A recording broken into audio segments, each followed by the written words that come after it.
What's happening? Welcome back to Movie Crack, where we chat about movies, have a bit of crack along the way, or fun for those non-Irish folk out there. Let's get into it. One battle after another, directed by Paul Thomas Anderson, starring Leonardo DiCaprio, Benicio del Toro, Sean Penn, as well as a whole lot of other people. This movie follows a political activist group that lean more to the left side of the boat. If you get my vibe. Now, before I go any further, I do want to clarify that the director, the way he makes this movie, nobody is a good guy. They're all a bit messed up in the head in their own way, and I got to give him credit there. He doesn't really lean one way over the other or try to preach too much. However, there are times where it gets a little preachy. But so this group, known as the French 47, shit goes down towards the end of the first act, and they all kind of get split up in a way and go different directions. The movie then turns into somewhat of a manhunt slash father daughter flick, scattered with a bit of humor and other things going on in there. And that's kind of a nutshell of what this story really is without giving away too much. So there is a time jump in this movie, and then Sean Penn, who plays kind of the antagonist character, ends up going after the remainder of this French 47 group. Starting with his character, Sean Penn, can I just say, he is hilarious in this movie. His character has an unhinged bipolar thing going on, and it's fucking funny as fuck, man. He plays this role so well, he just eats it up. So gotta say, he in my opinion was one of the highlights of this movie. I thought he was great in the movie. And we have Leonardo DiCaprio and Benicio del Toro's characters and their dynamic, which they're kind of like friends. They're probably my second two favorite characters in this movie. They're very funny, and they have this great dynamic, this kind of a friendship thing going on. And in my opinion, the movie shines brightest in the middle of the second act, when it's focused a lot on these two characters and stuff that's going on around them at that given time. My next shout out is to Chase Infinity, who plays Leonardo DiCaprio's daughter in the movie. And she's also quite good in her role. She never comes off as over the top or anything like that, and she makes good decisions, smart decisions. So overall, these four characters are the highlight of the movie for me. There is this smaller plot thing going on in the movie, and without giving away a spoiler or anything, it's relating to a group that have an obsession with Christmas. And I thought this plot line was the stupidest fucking thing I've ever seen. I didn't get it at all.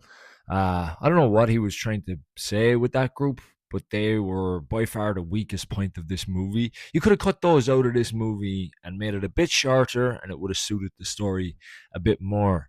Keep the focus on the four main characters that I just mentioned, and it would have been so much better. I don't know what he was thinking putting this kind of group in there, but if you watch the movie, you'll see what I mean. Now, moving on to the pacing. The pacing of this movie is very good. It's a 3 hour movie almost, and I thought going into it, this is going to drag, but it actually didn't. And I only really started feeling it in the last 20 or so minutes of the movie. But a lot of stuff goes down to kind of picks it up, or kind of takes you back into the flow again. But yeah, for a movie that's almost 3 hours, I thought it was going to drag a lot more. But he does really well with the pacing in the movie. So story and pacing overall for me, well, I'm sure I'm not the only one who's a bit burned out from politics in movies these days, and politics in general. I mean, you could have made them a group of bank robbers, and you could have had just the same story, and it would have been a lot less controversial, I guess. But it is what it is. So for me, 3 out of 5 for story and pacing.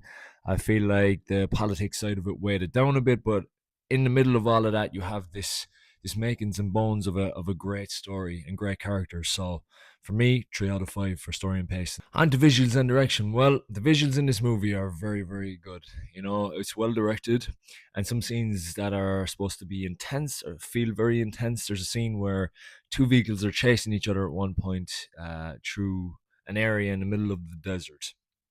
And I won't say any more than that because we're on the borderline of spoilers there, but it is very well shot. It's really cool the way the camera follows each vehicle, I found. I'd never seen something like it before, really. So, well directed movie, visually very nice. As I said, the creative direction, he ended up going. I've seen worse, I've seen better, as I said, weighed down by the politics, but I love the father daughter thing that was going on. I love the chase kind of sequences that were going on in the middle of the movie, and the dialogue and the humor are all very good. This movie is quite a funny movie in parts. I found myself chuckling away. So kudos to them. For visuals and creative direction, I'm going to go 4 out of 5 for me. Lastly, sound and score. This movie had great sound effects. The gunshots sounded good. The car sequences sounded good. Everything sounded good in the movie.